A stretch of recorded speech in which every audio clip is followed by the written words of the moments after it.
they had enough practice to be able to do that. Dun, dun, dun, These dun. drivers are so good. The teams are so good. And I think as a driver, the biggest hurdle that you have to overcome is knowing what to expect from the racetrack in race conditions. How's it going to change? What are you going to need to do and tell about your race car that's going to help them? That's where the teams have to really rely on their notes. And then the teams that, like Joe Gibbs Racing, they've been here before, not necessarily with this driver. Lucas, oh, you can Yeah, the see. depth of the team is what's going to make the difference there. And it still amazes me how good these top-level drivers are. They go to these racetracks, and even tracks they've been to before, but they get the first lap on the racetrack. A lot of times at these speedways is their fastest lap of the weekend. It's kind of funny, but I don't know how they do it. I don't know how you, like you say, I don't know how they know when to lift.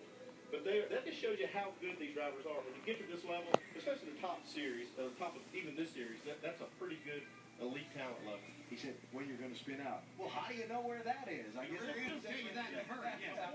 Yeah.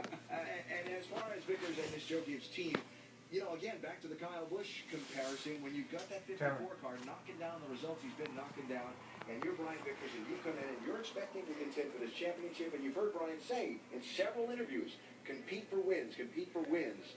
You're watching your team car go to victory lane. Oh, Affects like you three. internally if you're the driver. Well, it can if you let it. But I think that Brian Vickers is a seasoned enough veteran and smart enough to understand that he has to work within his team. Kyle Busch, I mean, face it or not, you know, whether you want to admit to or like him or dislike him, whatever.